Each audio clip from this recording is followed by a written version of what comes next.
South की Malayalam film industry में इन दिनों हड़कंप सा मच गया है और माहौल इतना ख़राब हो चुका है कि साउथ को दो मशहूर एक्टर्स ने दो बड़ी नामी हस्तियों का पर इल्ज़ामों की उंगलियां उठाई है और चारों तरफ हंगामा खड़ा हो गया है। और एक तरफ रेवती संपत के सीनियर एक्टर सिद्दीकी पर उंगलियां उठ रहे हैं, वहीं एक बंगाली एक्ट्रेस श्रीलेखा मित्रा ने एक मलयालम फिल्मों के जाने माने डायरेक्टर रंजीत को संगीन इल्ज़ामों में घेरा रखा गया है। नमस्कार, आदाब, सत श्री अकाल। भदोही प्लस में आप सबका स्वागत है। मैं आपका दोस्त अमित कुमार। आज जो सच्ची घटना का हम जिक्र करने वाले हैं, दरअसल इसमें दो अभिनेत्रियों की ये कहानी है और जो बेहद यूँ कहिए कि जिस हिसाब से अभी इस माहौल में कोलकाता जैसे हुआ, बदलापुर में हुआ, इस तमाम वारदातों को आपने सुना होगा, देखा भी होगा। इसी प्रकार हाल ही में मीडिया के बातचीत के दौरान रेवती संपत ने दावा किया है कि जब वो 21 साल की थी तो उनका यौन शोषण हुआ था और एक्टर ने इस घटना के बारे में बात करते हुए कहा कि ये किस्सा एक मलयालम फिल्म के दौरान का है जो नीला थिएटर में दिखाई जा रही थी और उन्होंने मुझे फिल्म के बारे में बात करने के लिए मैक्सकॉट होटल में भी बुलाया था। संपत ने कहा कि बातचीत के दौरान उन्होंने मुझे प्यार से बेटी भी कहा और उस समय मुझे बिल्कुल एहसास भी नहीं था कि उनके मन में क्या चल रहा है। और मैं जब प्रोफेशनल मीटिंग के लिए उस होटल में गई तो मुझे अंदाज़ा भी नहीं था कि वह मेरे साथ ये सब होगा। और जब मैं बड़ी हुई तो पता चला कि ऐसे ही कोई फिल्म बन रही है जो होटल में उनके साथ जो मेरा यौन शोषण किया जा रहा था।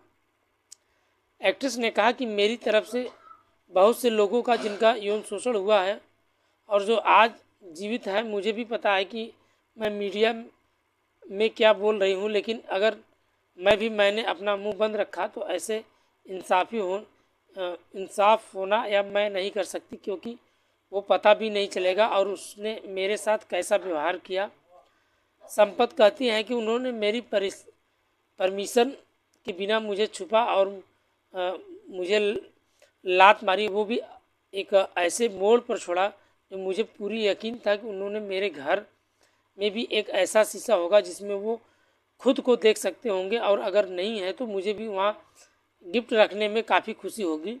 महिला एक्टर के साथ जो रेप जैसे वारदात की इस शिकायतों के सामने आने के बाद अचानक केरल सरकार एक्शन में आ जाती है और दिखाने पड़ती है कि और साउथ की फिल्म इंडस्ट्री में एक विशेष जांच में बना दिया था तथा इस एसआईटी में कई सीनियर महिला आईपीएस अधिकारी भी शामिल हैं।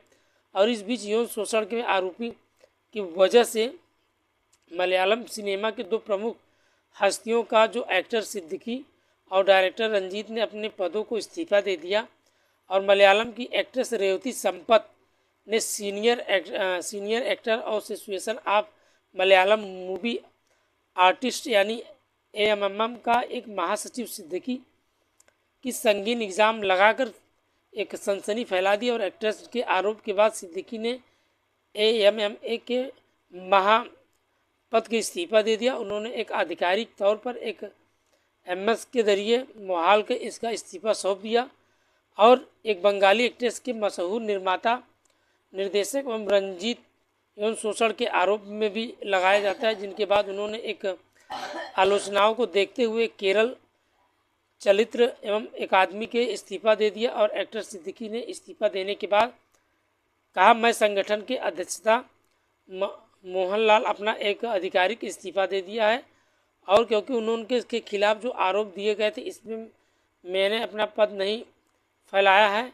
बंगाली एक्टर श्रीलेखा के मित्रा ने अपनी किस्सा सुनाया और मित्रा ने मीडिया से बात करते हुए साल 2009 में हुई इस वाक़या के जिक्र के जरिए इस किस्सा का जो सुनाया उसको सुनने के बाद आज शायद बेहद हैरान रह जाएंगे।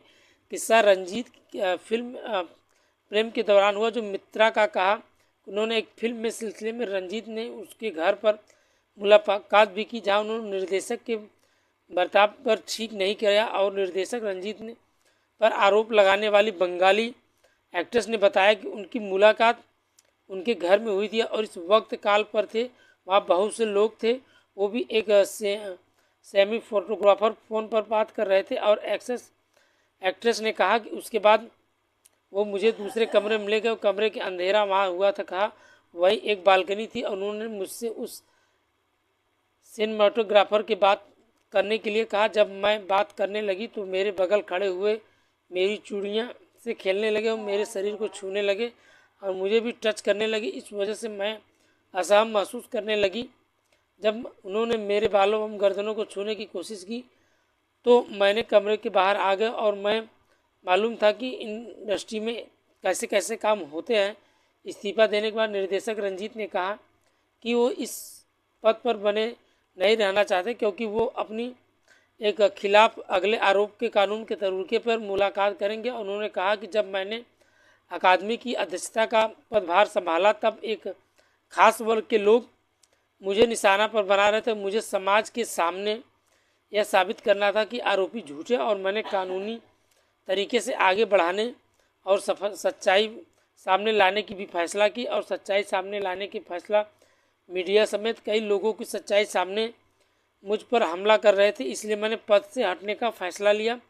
मशहूर अभिनेता अनूप चंद्रा ने कहा कि उन्होंने रविवार की सुबह मनोहर लाल को एक ईमेल आईडी भेजा और उन्होंने सिद्दीकी इस्तीफा दी आवश्यकता के बारे में विस्तार से बताया गया और उन्होंने कहा कि गंभीर आरोप की इस समस्या का समाधान ऐसे नहीं हो सकता, लेकिन उस पद पे बने रहना वह दूसरे संगठन को पूरी तरह से एक संस्था का अपमान है। इसलिए मैंने ईमेल से कहा कि सिद्दीकी खुद छोड़ने के लिए तैयार नहीं है, वो कार्यकर्ता समिति के बाहर करने पर तौर पर करना चाहिए। और मलयालम अभिनेत्री माला पार्वती ने कहा कि सिद्दीकी का इस्तीफा देने का फैसला नैतिक रूप से सही है।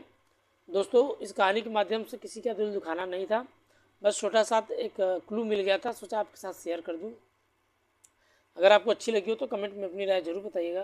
दोस्तों, इस कहानी के माध्यम से बस इतना ही था। दोस्तों, आशा करते हैं आप लोग खुश होंगे, सेफ होंगे, सुरक्षित होंगे, मस्त होंगे। ऐसे ही अपना सपोर्ट प्यार आप बनाए रखिए।